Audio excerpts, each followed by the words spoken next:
नमस्कार शेतकरी बंधू भगिनींनो, मी ग्रामीण परिवर्तन याच्या माध्यमातून वेळोवेळी शेतकऱ्याच्या समोर एक नवीन प्रयोग सादर करण्याची क्षमता निर्माण केलेला मी एक व्यक्ती आहे। त्याचं कारण असं आहे की आता काही लोकांची सोयाबीन ही 60 दिवसाची, काही लोकांची 70 दिवसाची, काही लोकांची 75 दिवसाची झालेली आहे।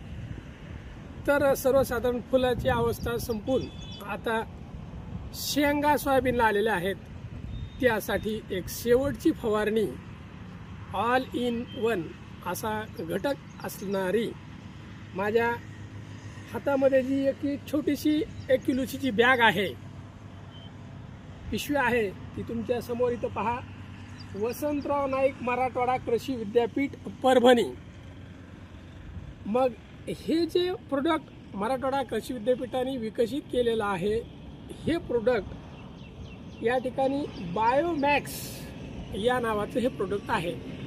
याची विद्यापीठाने किंमत जे ठरवून दिलेली आहे ती 200 रुपये प्रति किलो अशी असून हे 1 एकरला पुरेसे फवारणीसाठी आणि ड्रेंचिंगसाठी पुरेसे आहे।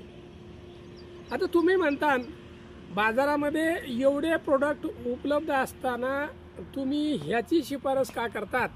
तर आज दिनांक 13/8/2025 ला मी आज दुपारी 3 वाजता याची एक फवारणी मारणार आहे।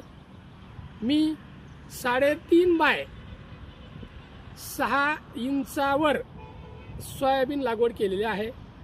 सोयाबीन लागवड केलेली असल्यामुळं एक चांगल्या उंच प्रतीचा सोयाबीनचा वाण मी टोकन पद्धतीने लावलेला आहे।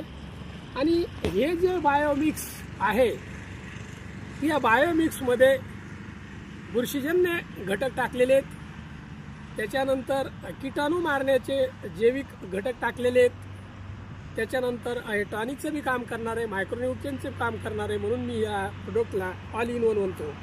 तर तुम्ही म्हणता हे उपयुक्त जीवाणूचे प्रायोगिक तत्वावरील जे काही मिश्रण मराठवाडा कृषी विद्यापीठाने तयार केलेलं आहे ते ह्याच्यामध्ये घटक तरी कोणते? तर हे पिकास उपयुक्त असून निराळे सूक्ष्म जीवाचे मिश्रण आहे। म्हणजे जे जमीन जी पिकती ही जीवाणूमुळे जमीन पिकत असती, ती रासायनिक खतामुळे, शेणखतामुळे जमीन डायरेक्ट पिकते असं नाही, तर इनडायरेक्ट ही जीवाणूमुळे जमीन पिकत असती। आणि याचा वापर आपण कशासाठी करू शकतो? तर सोयाबीनसाठी करू शकतो, कापसासाठी करू शकतो, तुरीसाठी करू शकतो, हरभऱ्यासाठी करू शकतो, हळदीसाठी, अद्रकीसाठी, डाळिंबासाठी, ऊसासाठी, पपईसाठी, केळीसाठी, भाजीपाल्यासाठी, म्हणजे सर्व पिकासाठी आपण याचा वापर करू शकतो। आता याचा वापरण्याची जी पद्धत आहे, ही आळवणीसाठी 200 ग्राम प्रति 10 लिटर पाण्यामध्ये मिसळून फवारणी करायची आणि फवारणीसाठी 100 ग्राम प्रति 10 लिटर पाण्यामध्ये मिसळून फवारणी करायची। आणि विशेष म्हणजे हे वापर करीत असताना सूर्यप्रकाश हा सरळ रेषेमध्ये नसला पाहिजे। तो असा दुपारच्या नंतर किंवा सकाळची जी सुरुवातीची 10ची अवस्था आहे, त्या अवस्थेमध्ये हे फवारणी गरजेचं आहे। शिवाय या बायोमॅक्स या प्रोडक्टमध्ये या मिश्रणाबाबत कोणतेही रासायनिक खत, कीटकनाशक, इतर रसायनाचा वापर अजिबात करायचा नाही। आणि